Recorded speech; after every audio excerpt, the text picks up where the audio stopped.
Labaran duniya. Labaru da dumi su babu ɓangaranci cikin gida da ƙasashen waje.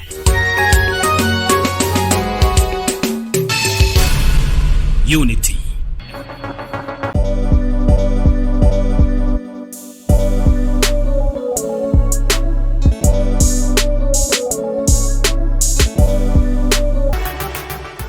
Jama'a masu kallon tashar TTV Assalamu alaikum, barkamu da wannan lokaci da muke kawo muku labaran duniya, amma da farko ga muhimman kanan su. A cikin labaran namu na yau za ku ji cewa jami'an tsaro sun gano wasu muggan makamai a dajin Adamawa. Haka kuma wauta ne sake cewa 'yan Najeriya bashi a cewa tsohon shugaban ƙasa Chief Olusegun Obasanjo. Binciken BBC ya gano ba a fara aikin wutar Mambila ba a shekaru 40 da fara magana aikin. A bangaren labarin ƙetare kuwa ISIS ta kashe 'yan Taliban 45 yayin sabon harin da ta kai Afghanistan. A bangaren labarin wasanni muna ɗauke da rahoton Manchester United da ta doke West Ham da ci 2-1.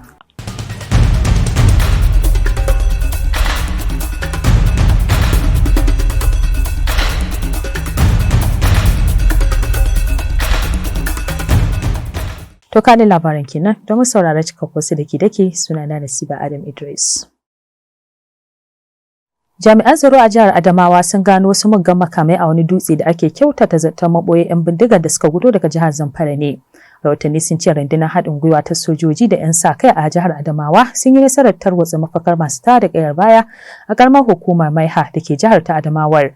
A ce wani rahoton muryar Amurka bayan da wasu 'yan gari suka lura da wasu take-take da kuma wani bakon yanayi a wajen wani dutse da ke dajin Maiha ne, suka sanar da jami'an tsaro da 'yan sa-kai. Nan da nan sai jami'an tsaro da 'yan sa-kai ɗin suka ɗunguma zuwa kan dutsen, inda suka kwato bindigogi masu kakkaɓo jiragen sama 10 da kuma bama-bamai akan dutsen wanda ke tsakanin Najeriya da Jamhuriyar Kamaru. Ana kyautata zaton miyagun sun gudo ne daga jihar Zamfara, inda ake wuta ma 'yan bindiga ba ji ba gani. Tsohon shugaban ƙasa Chief Olusegun Obasanjo ya mayar da martani ga shirin shugaba Muhammadu Buhari na karɓo sabbin rance, yana mai cewa yin aro don tara bashi ga 'yan gobe babban laifi ne. Da yake magana da gidan talabijin na Channels a gefen wani taro a Afirka ta Kudu, Obasanjo ya ce cin bashi da ake yi sannan ake kin biyan wanda ake bin ƙasar na iya zama gagarumar matsala ga gwamnatocin da za su zo a gaba. Ko da yake ya ce cin bashi ba matsala ba ne, tsohon shugaban na Najeriya ya bayyana cewa abin da zai iya zama matsala shine biyan bashin. A cewarsa idan an ciwo bashin don aiwatar da ayyukan da za su iya biyan kuɗin su ne, to wannan ba matsala ba ne. In kuwa don aiwatar da ayyukan al'amuran yau da kullum ne, to wannan babbar wata ce, in ji Chief Olusegun Obasanjo. Wani bincike da BBC Hausa ta gudanar ya bunkaɗo cewa ba a yi komai ba a wurin da aka ware domin aikin tashar samar da wutar lantarki ta Mambila da ke jihar Taraba, arewa maso gabashin Najeriya a shekarar 40 da fara magana aikin. Ta a shekarar 1982 ne, lokacin mulkin tsohon shugaban Najeriya Shehu Shagari, aka fara maganar tashar wutar, wacce a lokacin aka tsara za ta samar da wuta megawatt 2,600. Gwamnatocin da suka shuɗe sun sake fasalta aikin wutar. A zamanin tsohon shugaban Najeriya Olusegun Obasanjo, yayin kaddamar da fara aikin tashar wuta a ranar 12 ga watan Afrilun shekarar 2007 a garin Gembu da ke kan tsaunin Mambila, ya bayyana cewa tashar za ta samar da megawatt 2,600 na wuta, kuma ya sa an gina ofisoshi da gidaje inda ma'aikata za su yi aikin da za su zauna tare kuma da ajiye kayan aiki. Kazalika a shekarar 2012 karkashin shugaba Goodluck Jonathan aka ƙara yawan megawatt ɗin da tashar za ta samar zuwa 350. Sai dai kuma a watan Yulin shekarar 2021 gwamnatin shugaba Muhammadu Buhari ta rage yawan megawatt ɗin zuwa 1,520.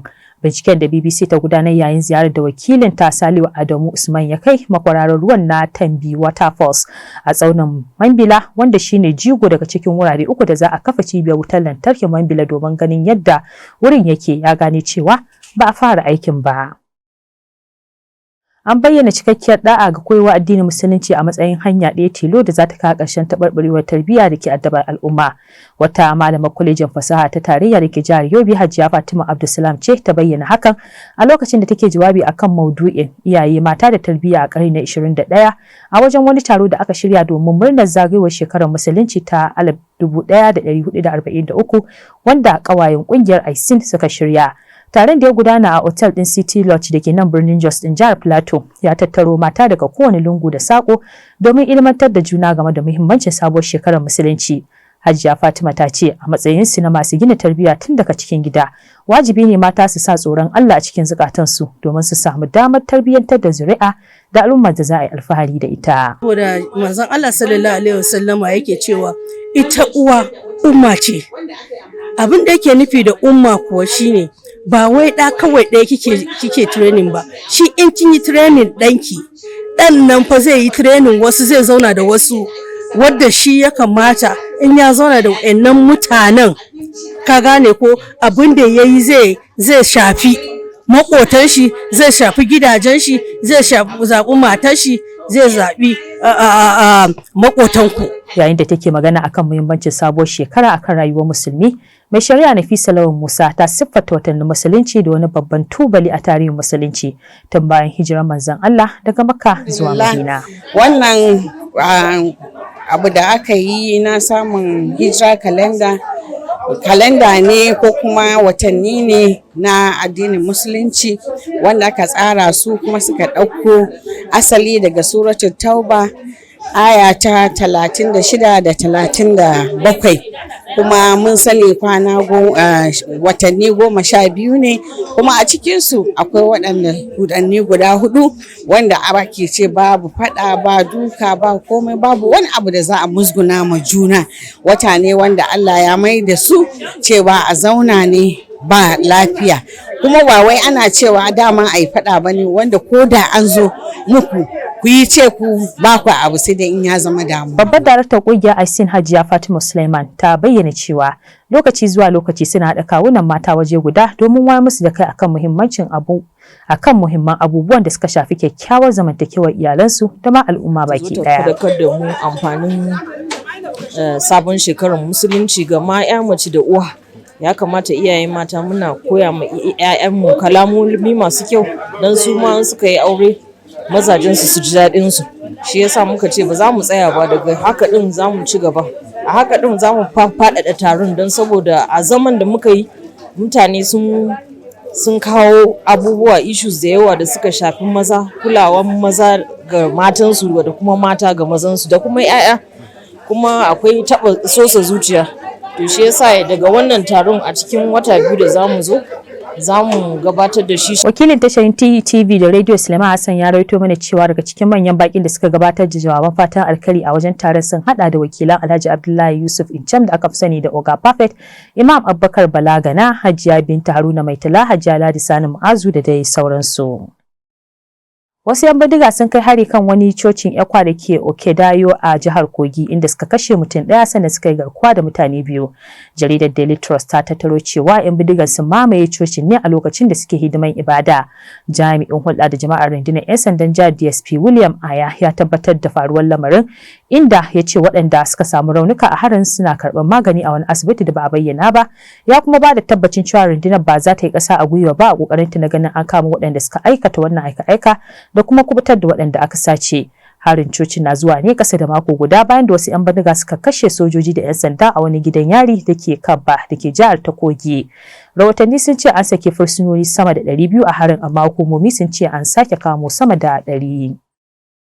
To sai a bangaren labarinmu na ƙetare inda kungiyar ISIS ta yi kirarin kai hare-hare na farko a Afghanistan waɗanda aka kai wa Taliban tun bayan da ta karbi mulkin ƙasar a watan Agusta. Kungiyar reshen Afghanistan ta ce ta kai hare-hare guda 7 a Jalalabad a ranakun Asabar da Lahadi, abin da ya sanadiyar mutuwar dakarun Taliban 45 da raunata wasu da dama. Wani shaida ya ce ya ga lokacin da ake kai 'yan Taliban da dama da suka jikkata asibiti. Birnin wanda ke gabashin Afghanistan ya kasance wata dirka ta kungiyar ta ISIS. To kuma a bangaren labarinmu na wasanni a ranar Lahadi, Manchester United ta bi West Ham har gida ta doke ta da ci 2-1 a gasar Premier gasar Ingila. West Ham ce ta fara zira kwallo a ragar United a minti na 30 ta hannun Said bin Rahman. Minti 5 bayan haka Cristiano Ronaldo ya farke kwallon, wannan ce kwallonsa ta 4 cikin wasanni 3 da ya buga Manchester United tun bayan komen da ya yi. An tafi wutar rabin lokaci har aka doshi lokacin tashi kafin nan Jesse Lingard ya zira kwallo ta 2 a ragar West Ham. Sai dai wani abu da ya ja hankali a wasan shine yadda West Ham ta barar da penalty ta hannun Mark Noble wanda ya shigo gab da za a kammala wasan. Har yanzu ba a ci Manchester United a gasar ta Premier ba cikin wasannin da ta buga, inda ta lashe 4 ta yi kunnen doki a 1. To da labarin wasanni kuma muka kawo ƙarshen labaran namu na wannan lokaci a madadin kwa da kwa musamman Bashir Musa wanda ya tace mana labaran na yau. Ni Nasiba Adam Idris na karanto nake cewa za ku iya ci gaba da bibiyar shirye-shiryen mu ta shafukan sada zumunta da suka da Facebook, Instagram da YouTube duka a Tunti TV. Ku ci gaba da kasancewa da tashar TTV ya cikin nazari.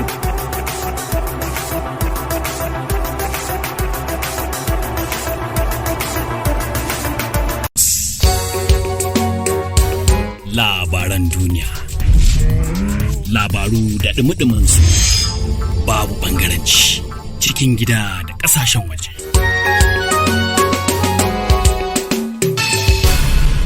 Unity